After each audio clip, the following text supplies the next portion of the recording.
My name is Ethan Pierce, and I'm 30 years old. 2 weeks ago, I thought I understood the world. I've always been grounded, a rational person who needs proof before believing anything outlandish. In fact, I used to work as a journalist, one who wrote scathing exposés on fake psychics and fraudulent ghost stories. I enjoyed pulling back the curtain on scams, but my passion shifted into something more personal when I became a travel blogger, chasing urban legends to debunk them in person. That's what I do. I drive my RV across the country, go to supposedly haunted or cursed locations, and prove them wrong. Or at least that's what I used to believe I was doing. This whole ordeal began when my girlfriend Rachel convinced me to spend a weekend deep in the Pine Barrens of New Jersey, near the border with New York. She's always had a fascination with the paranormal, ghost hunting shows, cryptid sightings, things like that. Even though I've rolled my eyes at her more than once, I still admire her enthusiasm. It's her fearless curiosity that keeps me on my toes. Rachel is 28 and works as a freelance writer. She's been nudging me for months. If you want a real story, Ethan, go to the Pine Barrens. People claim that's where the Jersey Devil roams. It's been haunting campers and hikers for centuries. I'll admit, the thought of camping in a patch of wilderness infamous for bizarre disappearances intrigued me. So I posted a poll on my blog, took votes, and decided that maybe exploring the legend of the Jersey Devil would give me that edgy content I needed to drive traffic. Besides, it felt like an easy myth to debunk. A winged, goat-like monstrosity terrorizing folks in the woods? Sounded like typical folklore to me. Our friends, Matt and Sarah, ended up tagging along. Matt is 31, my best friend since high school. A sarcastic but reliable outdoorsman who never says no to the promise of a cold beer under the stars. Sarah, his girlfriend, is 27, upbeat and always trying to see the best in everything, though she's prone to getting anxious when things spiral out of control. She agreed to this trip somewhat reluctantly. She doesn't mind normal camping, but the demon stuff, as she put it, made her uneasy. We set off in my RV on a Friday morning. The drive from upstate New York into the New Jersey wilderness was uneventful at first. We joked around, shared ghost stories we'd read online, and took turns pointing out stretches of farmland or quaint little towns outside the major highways. But the moment we crossed into the thick pines that give the region its name, a strange hush fell over the group. The road seemed narrower, the trees crowding in from all sides, towering overhead and blocking out the sun. I remember hearing the wind whistle oddly through the branches, as if letting us know we'd left normalcy behind. We found a lonely dirt path that cut away from the main road. I was following a coordinate pinned by some blogger who claimed to have photographed hoof prints bigger than a horse's somewhere in these woods. The plan was simple. Find a nice clearing, set up camp, hike around to do some filming, and record any suspicious activity that might look like evidence of the supernatural. Then I'd upload the footage to my blog, pick it apart, and show how it was just normal forest life or gullible hysteria. Typical approach. But things started going wrong from the moment we rolled onto that path. My GPS began glitching, repeatedly recalculating. Rachel's phone dropped service almost immediately, which wasn't too surprising, but then Matt's phone and my own started showing flickering screens. Sarah tried turning on the RV's radio for some background music, but all we got was garbled, static, and at one point something like a faint whisper behind the white noise. She quickly turned it off, saying the sound creeped her out. We laughed it off, telling her it was just a busted signal. The first night, we parked in a small clearing flanked by pines so tall they looked like looming giants. I cut the engine. The sky overhead was a deep purple, the sun dipping behind the treetops. A hush seemed to settle over everything, the kind of quiet that makes you realize just how alone you are, but it was still beautiful in its own eerie way. We set up a small fire pit, cracked open a few beers, and cooked hot dogs. Sarah's mood improved after she ate, and Rachel seemed absolutely in her element, recounting the local legends about the Pine Barrens. She told us about the Leeds family from the 1700s, about a woman who supposedly gave birth to a cursed child, a monstrosity that flew away into the swamp. I rolled my eyes when she got to the more dramatic parts, but Rachel told the story with such excitement that even Matt, usually the biggest cynic I know, seemed drawn in. The sun vanished, and soon only the glow of the fire illuminated our circle. The flickering light danced across the pines, making the shadows shift around us. That was when we heard the first scream. It tore through the trees, a high-pitched, agonized wail that I couldn't place. It sounded faint, but unmistakably close enough to be unnerving. We froze. My mind scrambled for a logical explanation. Maybe a fox or some bird I wasn't familiar with. But the pitch and tone of it made my skin crawl, and the hair on my arms stood up. "Did you hear that?" Sarah asked. She was clutching Matt's arm. Her eyes were wide. "Sure," Matt said, forcing a grin. "Probably just wildlife. Nothing to worry about." Rachel set down her beer. "They say the Jersey Devil's cry sounds like a woman's scream." I laughed nervously. "Or maybe it's just a wounded animal. You said yourself, plenty of creatures out here at night." I tried to stay calm, but something about that shriek got under my skin. At that point, though, curiosity outweighed my fear. I remember sneaking a glance at my camera, which was propped on the picnic table. If we could capture that cry on film, it would add some real drama to my blog. The rest of the night passed without more screaming. We eventually turned in, Matt and Sarah to the fold-out couch in the RV, Rachel and I to the main bed. I slept fitfully. I kept imagining that wail in my dreams, except it was inside the RV, right next to my ear. At one point, I sat up with a jolt, convinced I heard it again, but the only sound was my own ragged breathing. When morning came, I went outside to stretch. The sunlight streaming through the pines should have been reassuring, but my stomach twisted into knots the second I noticed them. Strange, cloven hoof prints in the damp earth. They were about the size of a deer's hoof, but deeper and shaped a bit differently, as if the toes were more splayed, and they circled the RV in a meandering path. Worst of all, they ended abruptly on one side of the clearing, as though whatever made them had simply lifted off into the air. I crouched down, pressing my fingers into one of them, trying to gauge the depth and see if maybe it was just a distorted print from a local animal. But it didn't look right. "Hey guys," I called out, "you need to see this." Matt and Rachel joined me first. Matt frowned. "That's definitely not a deer," he said, crossing his arms. "But it could be a weird feral hog or something." Rachel shook her head. "Hogs don't just vanish mid-track, do they?" Sarah stepped out next, but the moment she saw the prints, her face went pale. It's probably nothing, right?" I forced a laugh, standing up. "We're in unknown territory here. Let's not get spooked.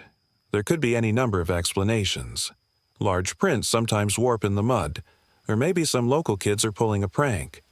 But I couldn't hide the goosebumps crawling along my arms. We decided to set out on a hike that day to explore the deeper forest. I packed my camera, a portable charger, and some snacks. The plan was to follow a known trailhead, at least one that had been marked on an old digital map I'd downloaded, and see if we could find any old structures, maybe an abandoned cabin or a vantage point. The Pine Barrens were known for ancient ruins, ghost towns, and half-collapsed cabins. Locals and hikers reported hearing unearthly shrieks around some of those places. Perfect clickbait for my blog, I'd thought. But from the start, our gear gave us problems. The GPS I relied on flickered, randomly reset, and occasionally displayed coordinates that made no sense. My phone battery drained rapidly, going from 80% to 20% in the span of an hour. Even the compass on my phone app spun once in a while, as if it were magnetically confused. Matt, the most outdoorsy among us, had a physical compass, but he frowned when it gave inconsistent bearings. He'd glance at the needle, tap it, and it would shift a few degrees for no apparent reason. The deeper we went, the more I felt we were intruding. It wasn't anything I could pinpoint. Just a tightening in my chest, an oppressive stillness around us. Birds seemed quiet, squirrels skittered away silently, and even the wind hardly rustled the trees. I began filming, hoping to narrate the strange hush. Rachel occasionally chimed in with local lore, explaining how certain areas of the Pine Barrens were rumored to be cursed by early settlers or by the family that allegedly birthed the Jersey Devil.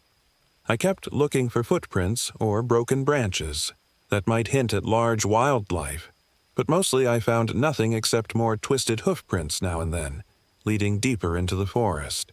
Eventually, we stumbled upon an old, abandoned cabin. It was half sunk into the ground, the roof caved in, and the door torn off the hinges. Moss and ivy clung to the wooden walls, and the entire structure leaned at a precarious angle. My heart pounded with excitement. This was exactly the kind of find that would look great on my blog. Spooky, atmospheric, probably loaded with rumors. We approached carefully, our footsteps crunching dead leaves. The closer we got, the more the cabin's details came into view. Strange symbols were carved into the walls, spirals and jagged shapes that made no sense to me. And I saw dark streaks that could have been old blood, or maybe just rust from the nails. Sarah hung back, hugging herself, saying she had a bad feeling. Rachel, braver or more reckless than the rest of us, ducked through the broken doorway. I followed, camera at the ready. The inside was dim, lit only by the dusty shafts of light piercing the collapsed roof. In one corner, we found a scattered collection of yellowed papers, torn from a child's notebook. They had crude drawings of something with horns and wings, standing over what looked like small stick figures. Another page showed the same horned figure with flaming red eyes. A chill swept across my body, but I tried to remain objective for the camera. There were scratch marks on the walls, long grooves that marred the splintered boards, arranged in clusters like frantic clawing. Some had dried dark stains around them. Rachel's eyes darted around with a mix of fear and excitement while I felt a knot form in my gut. I tried to push away the thought that maybe something terrible had happened here, but I couldn't deny the goosebumps creeping up my neck. We left in a hurry, spooked by the oppressive atmosphere. Matt kept a hand on Sarah's shoulder, trying to calm her. She muttered that the place felt wrong, like something was watching us. Every time I glanced at her, she looked a little paler, as if the cabin had drained some of her warmth. We hiked back toward the RV in tense silence. Along the way, Matt looked down at his compass and swore under his breath, saying it was giving him conflicting directions again. I tried to pull up a map on my phone, but I had no signal. We ended up wandering for over an hour, retracing our steps more times than I care to admit. The forest seemed to grow denser, with unfamiliar paths and thick brambles. At one point, I distinctly heard Rachel's voice calling to me from behind a cluster of pines, but when I turned, she wasn't there. She was actually up ahead with Sarah. For a second, my blood ran cold. Something had mimicked her voice. I convinced myself it was just an echo or my mind playing tricks, but a nagging doubt ate at me. I said nothing to the group. Eventually, we broke free of the tree line and found the clearing where the RV was parked. Relief flooded me, and I realized how tense I'd been. The sun was just dipping below the horizon when we got back, painting the sky in shades of crimson. That night we built another fire and tried to relax, but the mood was dour. Sarah barely ate, claiming she didn't feel well. Rachel was buzzing with excitement about the cabin, wanting to watch the footage I'd captured. Matt was pacing, looking around as if expecting something to emerge from the dark. After dinner, we settled inside the RV to review the recording. I hooked my camera to my laptop and played back the video. The footage showed me narrating in hushed tones, the camera focusing on the scratch marks and the child's drawings. But halfway through, the audio cracked, and we heard something else behind my voice. A strange, low growl. It didn't match my voice or Rachel's or any forest noise I recognized. Then, right at the end of the recording, there was a garbled whisper, so faint we had to crank the volume to max. It almost sounded like it was saying, "Come, come." Rachel looked at me, her face pale, and I could tell her thrill was edging into terror. We turned off the laptop. Nobody spoke. Sarah shivered, saying she needed some fresh air. Matt volunteered to go with her. They stepped outside, leaving Rachel and me alone. We listened through the thin walls of the RV, hearing their muffled conversation. Matt was doing his best to reassure her this was all hype and strange coincidences. I envied his confidence. Meanwhile, I found myself uncertain, for the first time, about whether I could keep explaining away all these events. The night got worse. Around 1 in the morning, I awoke to the faint sound of scratching along the outside of the RV. I carefully sat up, heart hammering. Rachel stirred beside me. "Did you hear that?" she whispered. I nodded, reaching for the flashlight. The scratching was soft, deliberate, like nails running along metal. Suddenly, it stopped. Then came a faint tap on the window. I nearly dropped the flashlight. My mouth went dry. Rachel squeezed my arm. We listened, dead silent. Something brushed the side of the RV, then moved away. I mustered the courage to peer through the window blinds, aiming the flashlight out into the darkness. I saw nothing but the vague outlines of the pines and the faint glow of embers from our campfire. Swallowing back my fear, I quietly unlocked the door and stepped outside. My flashlight beam swept across the clearing. Everything was still, except for the faint crackle of the dying fire. No sign of any animals or intruders. That's when I noticed Sarah standing at the edge of the clearing, alone. Her back was to me. At first, I thought maybe she was getting some air again, but something about her posture was off. She was too rigid, too still. "Sarah?" I called softly, stepping closer. She didn't move. A wave of dread washed over me. I approached, shining the light carefully on her shoulder. "Sarah?" I repeated. She turned. Her eyes were closed. She let out a shuddering breath, as though she'd been snapped out of a trance. "Ethan," she whispered, sounding disoriented. I heard my mother calling me from the woods. She died when I was 18. But I heard her voice, I swear, and I just started walking." A chill jolted through me. "Come on, let's get you back inside," I said, my voice shaking more than I wanted to admit. Matt and Rachel rushed out. A moment later, Sarah began to sob, clinging to him. We gathered around the fire, me glaring into the darkness beyond, half expecting some monstrous figure to lunge out at us. But nothing happened. We eventually coaxed Sarah back inside. She took a seat at the table, staring at her own hands, shaking. Matt sat beside her, rubbing her back. Everyone was on edge, so we decided to keep a sort of watch rotation for the rest of the night, though we didn't explicitly say that's what we were doing. I know I only got about an hour of sleep, dozing off in the passenger seat, half hoping I'd dream of anywhere else but here.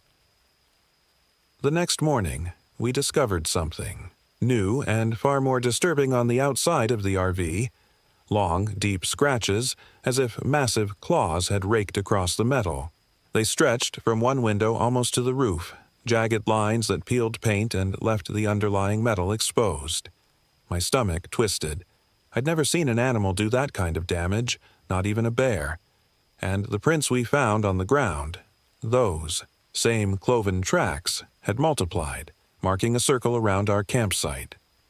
Matt let out a string of curses, pacing back and forth. "We're leaving today," he insisted. "This is insane." Rachel bit her lip, her eyes flicking to me. "Ethan, we got what we came for, right? We can't stay here another night." I nodded slowly, not wanting to show how spooked I was. "We'll pack up now," I said, already imagining the relief of getting back to the main roads. Sarah sat on a folding chair, looking pale, pressing her hands into her temples as though she had a headache. She didn't object. She just kept muttering, "We need to go. We need to go."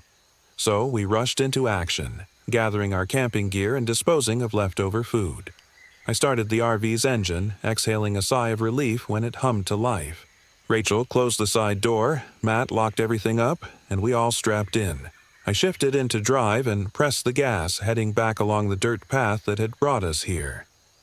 But less than 5 minutes into the drive, a bizarre thud shook the roof, as though something heavy had landed on top of us.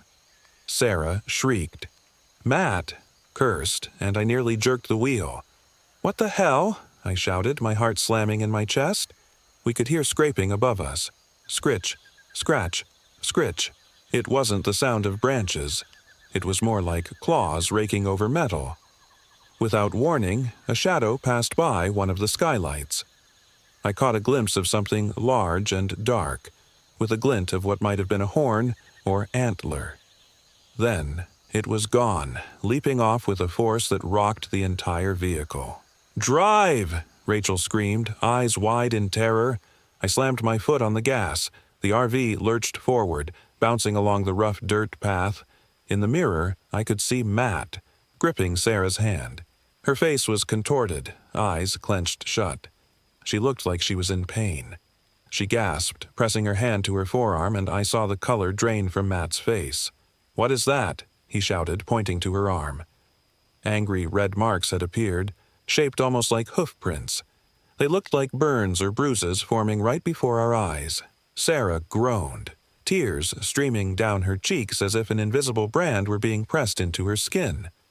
Rachel tried to comfort her, but she recoiled, shaking her head. I had to tear my gaze away and focus on navigating the winding path. The forest was a blur. Tree branches whipped the sides of the RV, pine needles rained down, and the sun flickered like a strobe through the canopy, disorienting me. My heart pounded so loud it seemed to fill my ears. All I could think was that we had to get out, get back to civilization, find a hospital if necessary. The wheel fought me at every turn, almost as though the forest itself didn't want to let us go. A few minutes later, Matt screamed my name. I glanced into the rearview mirror and nearly swerved off the path. Sarah's reflection in the mirror was wrong. Her eyes were wide open, all black from corner to corner, no whites visible at all. Her mouth curled into a grin that didn't match the terrified expression on her actual face. It was as if something else looked out from within her reflection, mocking us. Matt scrambled away from her, pressing himself to the side of the RV, yelling incoherently. By the time I looked back at Sarah herself, her eyes were closed, tears on her cheeks, her body slumped. "Sarah, say something," Rachel begged gently, shaking her shoulder, but got no response. Sarah's lips trembled, and she whispered something that sounded like guttural nonsense, or another language altogether. Over and over she repeated those strange syllables, her voice barely above a breath. My pulse hammered. I wanted to rationalize it, to say maybe she was in shock or having a panic attack, but deep down I knew this was far beyond anything we could handle. We soon hit a stretch of slightly wider trail, enough to pick up speed. I could see sunlight in the distance, a sign that we were finally nearing the highway. I drove as fast as I dared, adrenaline making my hands slick on the steering wheel. The second we found pavement, we fishtailed onto the open road, narrowly, missing a patch of gravel. I didn't stop. My only goal was to get away from those pines. We drove, silent except for Sarah's murmurs, until we reached a small town on the outskirts of the Pine Barrens. The first place we found was a dingy-looking gas station. I pulled in, parked, and we all tumbled out. Sarah was responsive enough to walk, but she seemed out of it, her gaze unfocused. She kept rubbing her arms as though trying to wipe away the hoofprint marks. We asked the station attendant where the nearest hospital was. The guy gave us directions but stared warily at Sarah's pallor, maybe wondering if she was on drugs. We followed the directions to a regional medical center, the entire drive tense. At the hospital, the staff checked Sarah's vitals and found nothing apparently wrong other than mild dehydration and anxiety. They let her rest a few hours, did some tests, and told us we should follow up with her primary care doctor. Matt pleaded with them to check the burns, but by then the angry red marks had faded to faint bruises. The doctors shrugged, saying maybe it was some contact dermatitis from a plant or insect. We left with no real answers, but at least Sarah seemed a bit calmer, though she was quiet and withdrawn. We drove back upstate to my place that same night, the four of us drained and shaken. Once home, I parked the RV in my usual spot behind the building. Rachel tried to coax Sarah into talking about what she'd experienced, but Sarah just shook her head. Matt hovered, looking lost, trying to hold her hand. After a day or so, Sarah seemed to improve physically, but the haunted look in her eyes never went away. And at night, she woke up screaming from nightmares, shouting about winged creatures and red eyes. Matt texted me at 2 a.m. one night, saying he found her pacing in the living room, whispering that the forest was calling her name. A week passed. I tried to distract myself with editing the footage from the cabin, but every time I replayed it, the static and that eerie whisper made my heart pound. I considered posting it to my blog, but hesitated, worried it might be cursed or invite more trouble. Then, suddenly, Sarah disappeared. Matt frantically called me one morning to say he'd woken up to find the front door ajar and no sign of her. No note, no phone call, nothing. I drove over to help him search the neighborhood, calling. Her phone over and over, straight to voicemail. Rachel showed up too, tears in her eyes. We filed a missing persons report, and the police asked routine questions, but we could tell they suspected Sarah had just left due to stress or mental health issues. That night, Matt called me, his voice trembling with fear. "Ethan, check your voicemail. I'm forwarding you something." A moment later, my phone buzzed. I listened to the forwarded message, heart thumping. First, I heard Sarah's voice. "I had to go back. It's waiting for me."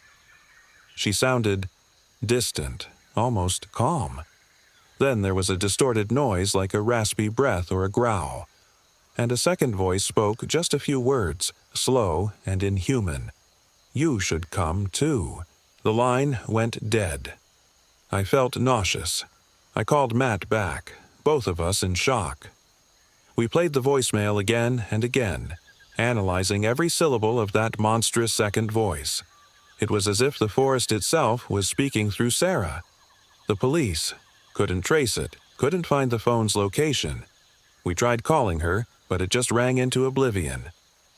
Matt left the next day, telling us he was going back to the Pine Barrens to look for her.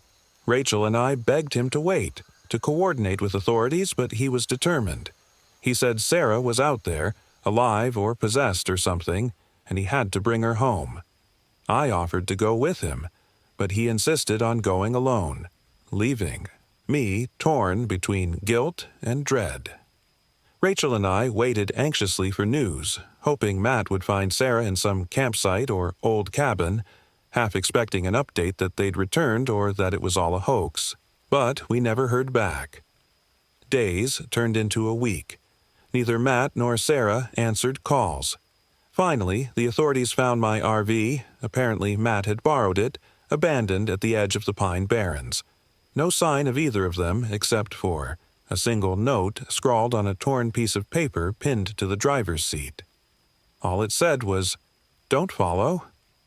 The handwriting was shaky, and behind it, in faint scribbles, were more of those strange symbols like the ones we'd seen carved into that abandoned cabin. I'm writing this now from my apartment, barely sleeping, jumping at every noise in the hallway. Rachel is with me, and we're both racked with guilt and fear. She's convinced the creature that stalks the Pine Barrens took them, that it's real, and it's far more dangerous than any ghost story. A twisted part of me wants to return, to uncover the truth and maybe rescue them if it isn't too late. But the rest of me can't even muster the courage to step out of my own door at night. I've replayed the events in my head 1,000 times, thinking maybe if I had been less skeptical or moved faster, we wouldn't have lost Sarah. Maybe Matt wouldn't have gone off alone. I haven't posted any of this to my blog. It feels too real, too personal, and also too horrifying to share. Instead, I write it down here, a confession of sorts, a record of everything that happened. Some nights, I scroll through the footage from the cabin or the photos of those hoof prints, and each time, I feel the forest's darkness staring back at me, mocking my past skepticism. That final voicemail replays in my nightmares, Sarah's voice fading into that guttural rasp. You should come too. I can't explain everything we saw or heard in those woods, but I can't deny them either. Something lurks in the pine. Barrens, whether you call it the Jersey Devil or some ancient evil that preys on the lost and fearful. I only hope that one day Matt and Sarah resurface, changed or not, because this uncertainty is almost worse than any monster. And if you find yourself compelled to follow in our footsteps, chasing rumors of winged devils or haunted cabins, remember our story and remember the darkness that consumes all light in those woods. You might see hoof prints around your camp one morning or hear your name carried on the wind. If you do, run. Because once you feel its eyes upon you, it may already be too late.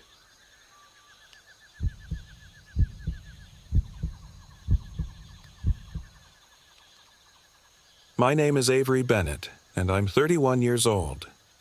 It was early autumn when I decided to take my RV into the Catskill Mountains of New York, a place I'd visited once as a kid but never fully appreciated.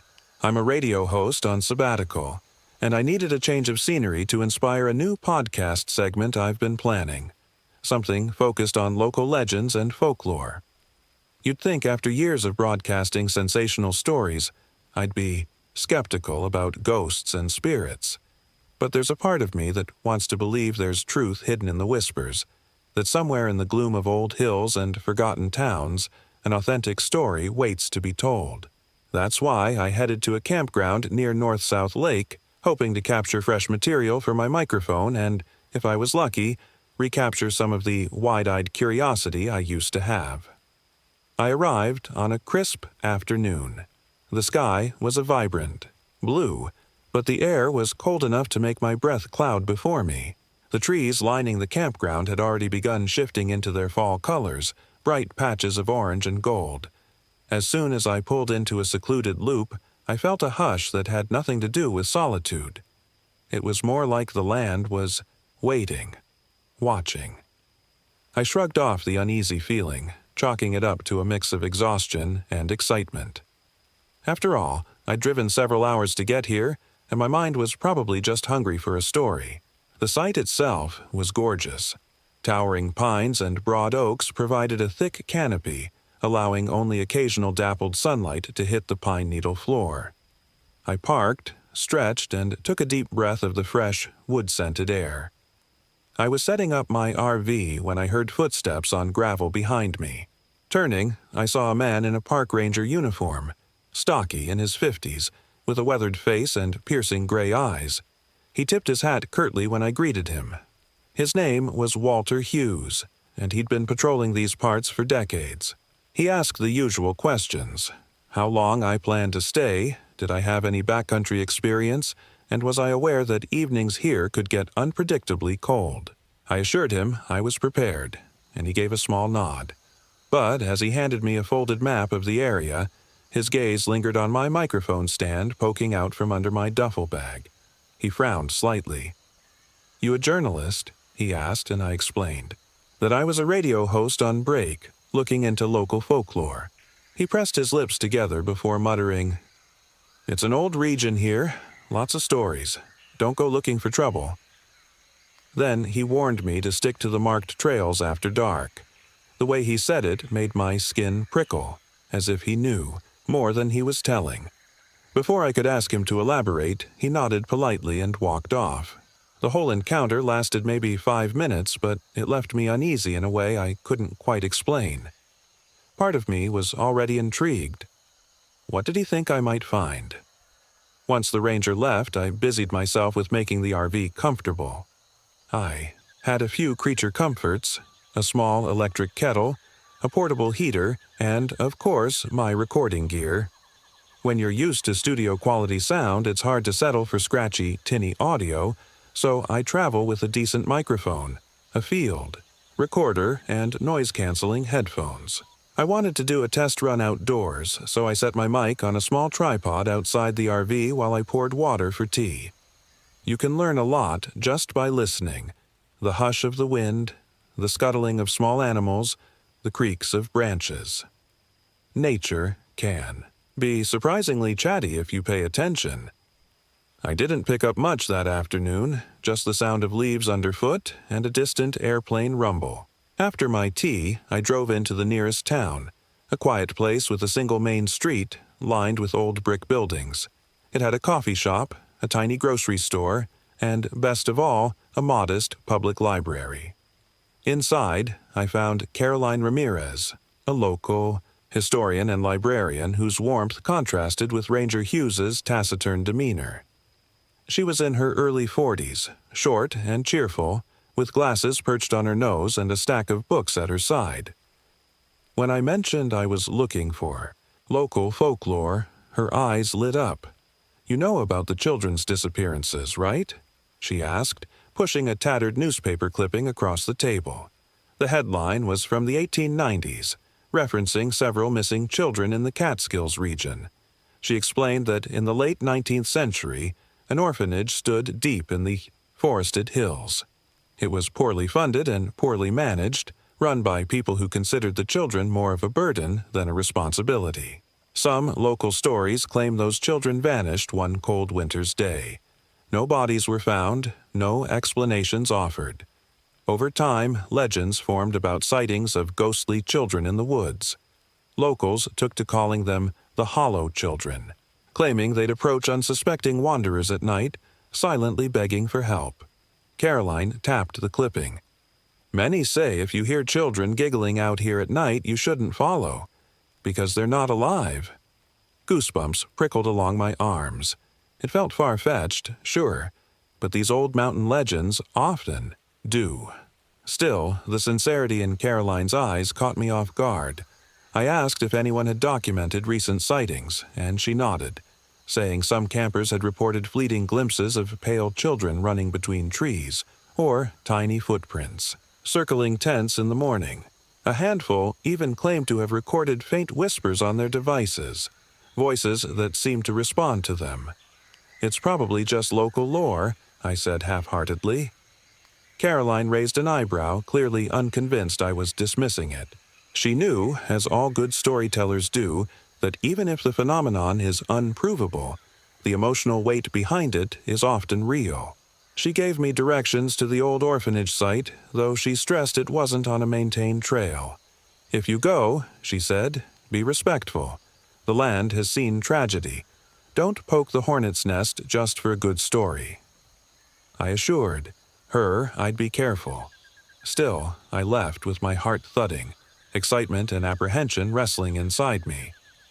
Back at the campground, the sun was sinking behind the mountains, painting the sky with streaks of orange and pink.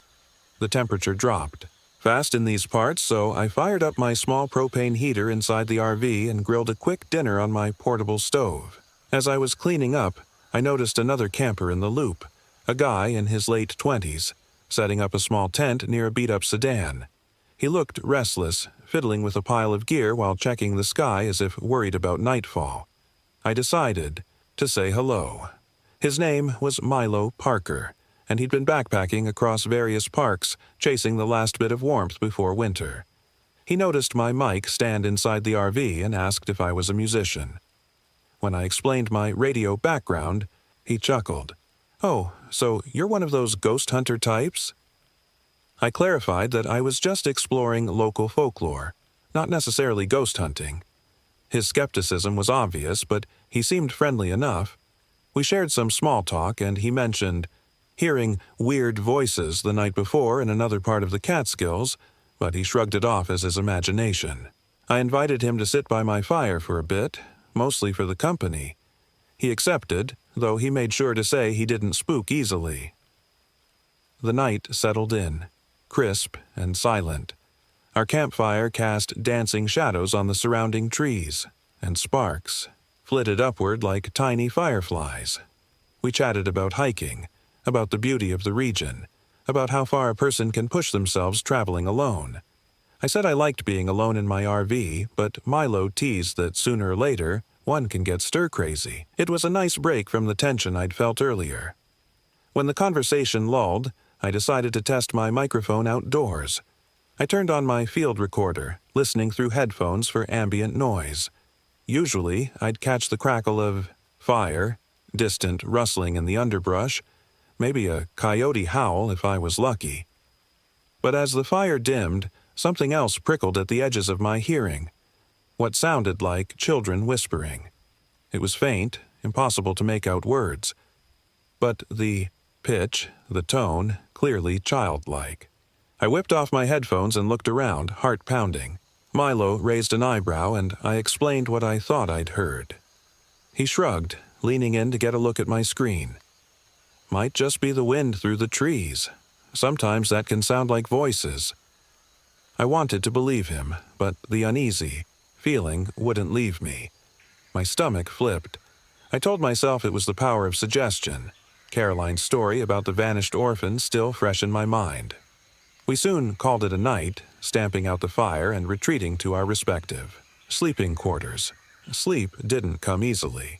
I kept imagining small silhouettes passing by my RV windows.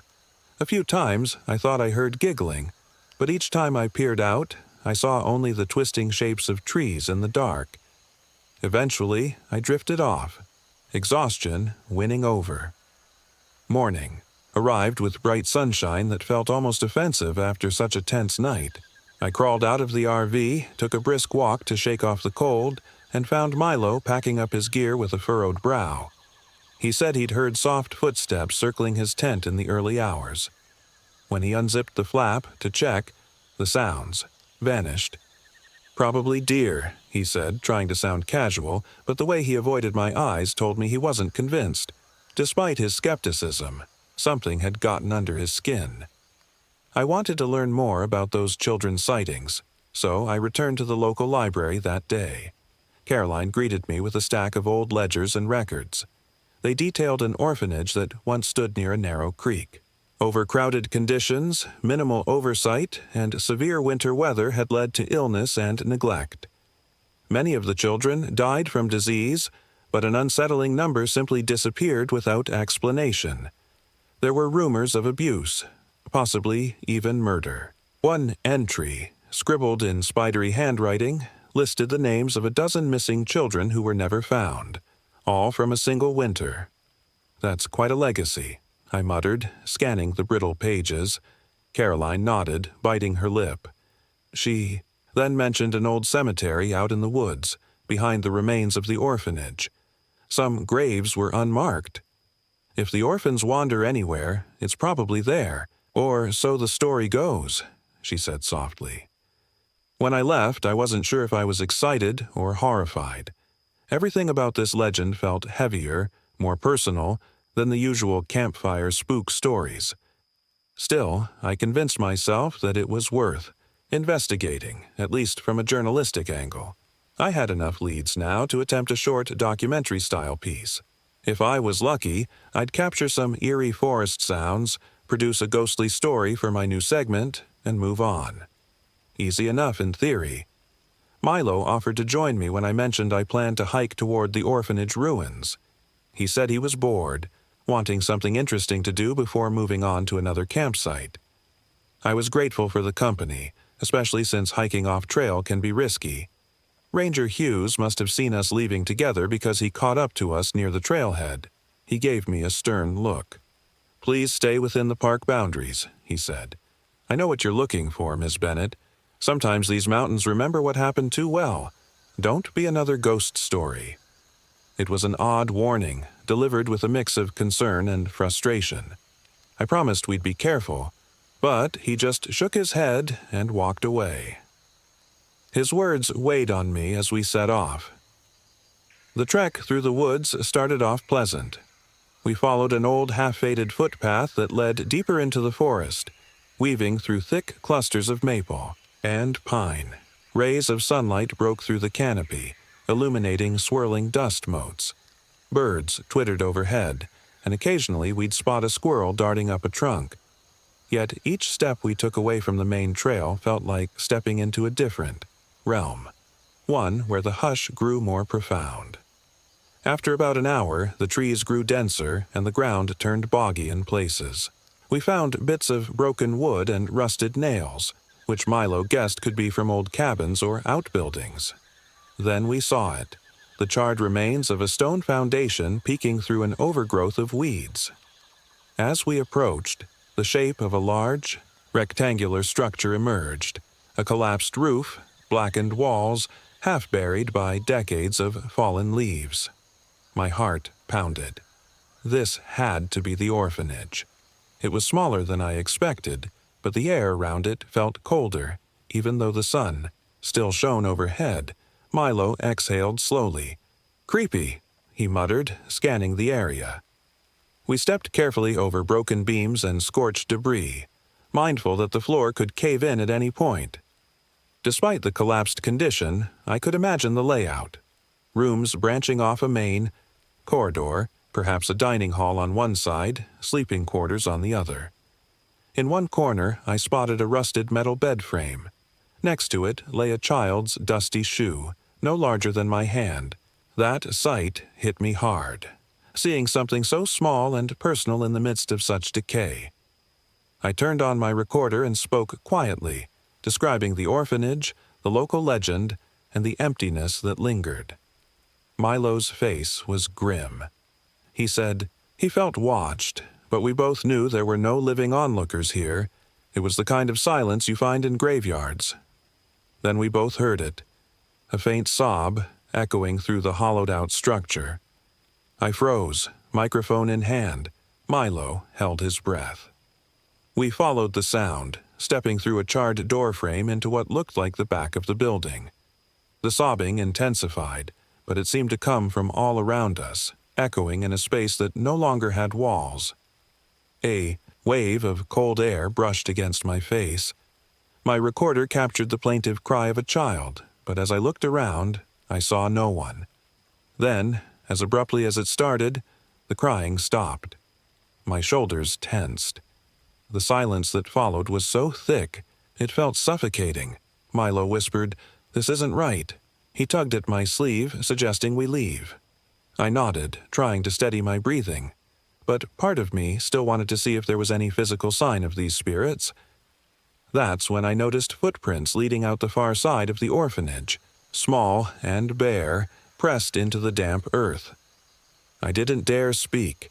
Instead, we followed them, stepping over twisted vines and broken bricks until we reached a stretch of wild grass behind the ruin.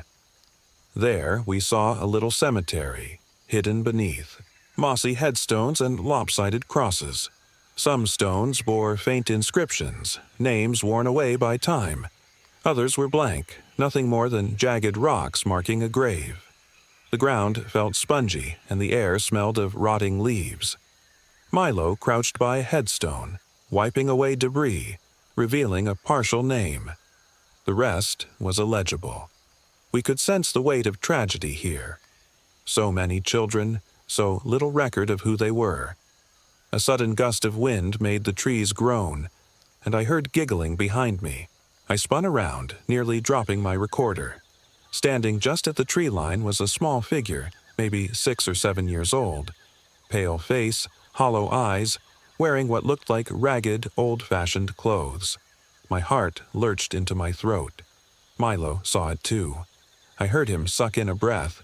Before I could speak, the child turned and disappeared into the woods, moving so quickly it was almost inhuman.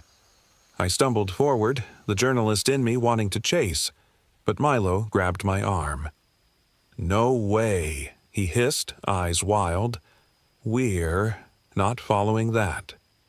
I was torn, but something about the child's face, blank and pleading, pulled at my heart. I took a step forward anyway, and that's when I saw more children flitting between the trees, their faces blurred by shadows. They made no sound now, only beckoned with small hands. The world felt disjointed, as though I'd stepped into a half-dream. My limbs tingled with adrenaline. I realized these could only be the hollow children, and they wanted us to follow. I was terrified. Yet I felt a growing empathy, remembering how Caroline described their final winter, lost and abandoned. My hand tightened on the recorder. Maybe I could help them find peace, or maybe that was foolish romanticism. Either way, I took another step. The children seemed to scatter, leaving a single figure in sight. A girl who lifted her tiny arms as if reaching for comfort, her mouth moving silently. My heart clenched at the thought of her needing help for over a century. But then the silence broke with a voice through my headphones, a childlike whisper, as if right next to the mic. "Help us." Milo must have heard a trace of it too, because he spun, searching for the source. But there was no one. It was enough for me to realize we were way out of our depth. These ghosts or spirits or whatever they were didn't follow normal logic. I called out, "What can we do?" My voice echoed. No answer came, just the distant rustle of leaves. One by one the silhouettes faded, dissolving into the thick shadows beneath the trees. It was a jarring return to reality. Milo and I exhaled, in unison, noticing how quickly the afternoon light was waning. We decided we'd seen enough for one day. We threaded back through the orphanage ruins, stepping carefully past the burned beams. By the time we reached the main footpath, the sky was streaked with purple. My nerves were shot. I kept glancing over my shoulder, half expecting a pale face to appear behind a tree. We returned to the RV area after sunset.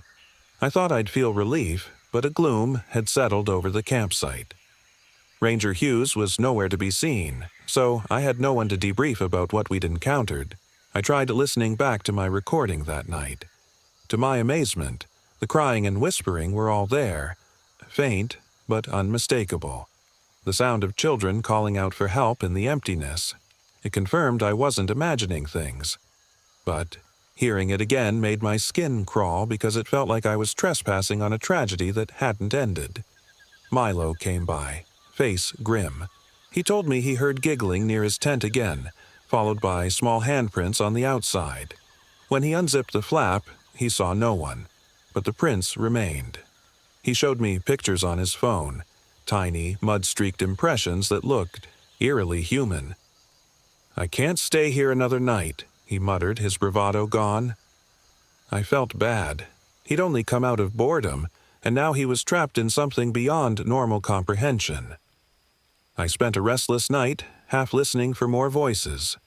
Around 3 a.m, I heard the distinct sound of a child sobbing outside my window.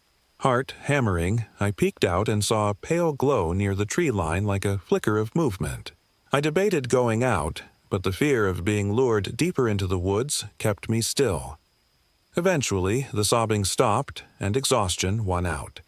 I fell asleep, dreaming of lost faces and nameless graves. The next morning, we decided to confront the situation instead of running. It seemed ridiculous. What could we possibly do for spirits of children who vanished over a century ago? But some part of me believed acknowledging their suffering might help them find peace. I told Milo about the cemetery behind the orphanage. Maybe if we placed some kind of memorial or said a prayer, it would offer closure. He thought I was grasping at straws, but he reluctantly agreed. We hiked back, carrying small wooden crosses and a list of the missing children's names that Caroline had given me. The day was colder, the sky a steely gray. The forest felt heavier, the gloom pressing in. On the way, we crossed paths with Ranger Hughes, who seemed alarmed by our plan. "You can't fix what's been done," he said quietly. "Let them be." But I couldn't. My conscience wouldn't allow it. By mid-afternoon, we reached the orphanage site. No ghostly children greeted us this time, just the hush of the ruins. We walked to the cemetery. My fingers trembled as I read the names aloud. Eleanor, James, Winnie, Sarah, Edgar, Lucy. The list went on. My voice caught, imagining these small souls left to wander. Milo hammered small crosses into the ground beside the unmarked graves. When I was done reading, the wind picked up, swirling dead leaves around us. I whispered an apology to the empty air, tears pricking my eyes. For a moment, everything stilled. It was as if the forest held its breath. Then the temperature plummeted and the wind howled. The tree branches shook and the old beams of the orphanage groaned ominously. I heard rustling all around as if dozens of tiny footsteps rushed through. the underbrush.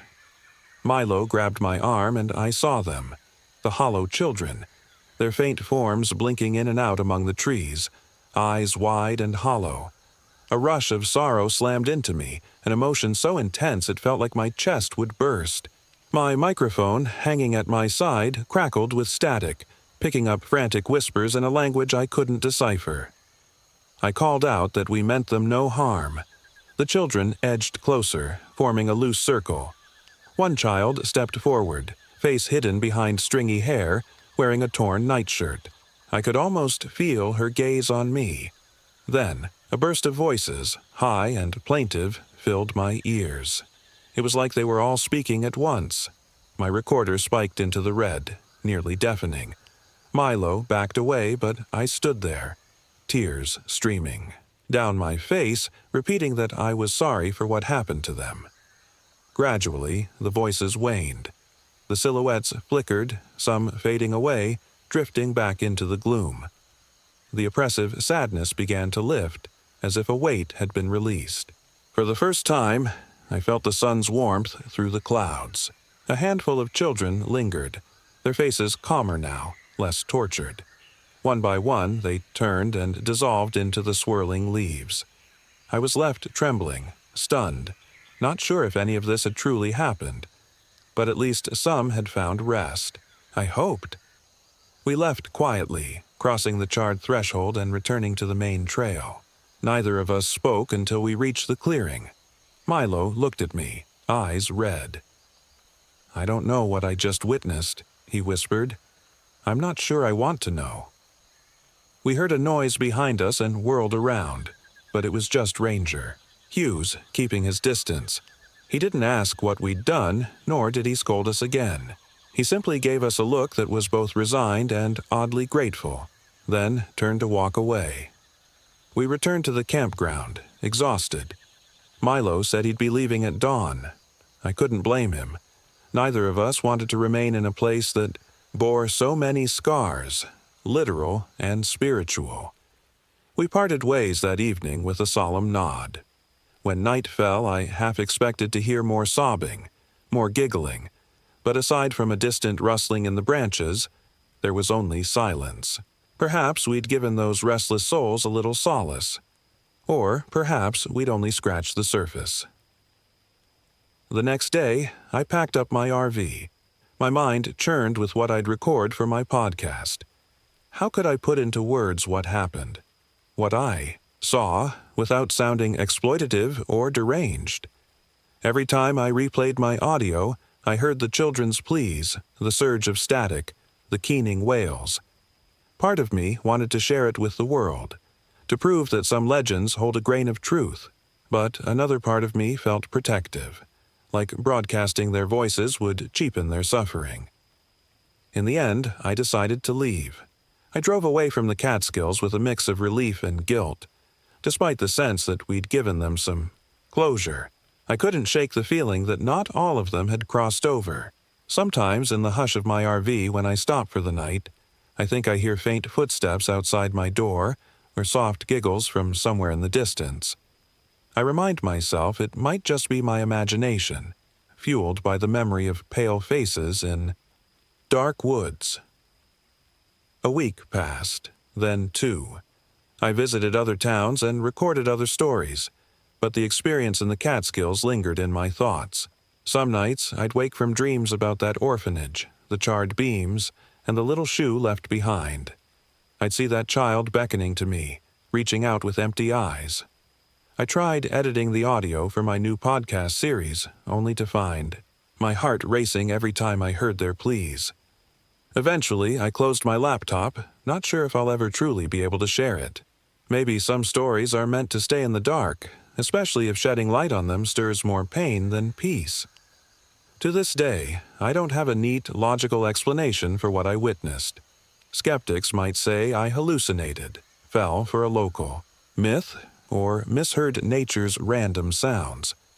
But I know what my microphone captured, and I know the depth of sorrow I felt in that overgrown cemetery. Caroline told me once that acknowledging the lost can sometimes let them move on. I hope that's true. If any of the Hollow children still wander among those ancient trees, I pray they find someone else with empathy enough to see them. Or, maybe, the best outcome is that no one else ever disturbs that quiet tragedy again. All I can do is tell this story in my own words, exactly how it happened. My name is Avery Bennett. I'm 31 years old, and this is what I experienced in the Catskill Mountains. I don't know if you'll believe me, but if you ever find yourself hiking those forgotten trails, and you hear the faint giggle of a child in the distance, be careful. Listen closely, offer a kind thought or prayer, and remember that not every lost child gets to rest. Sometimes they wait, hoping that someone, anyone, will finally see them and say, "I'm sorry." And sometimes that's enough. But sometimes it isn't.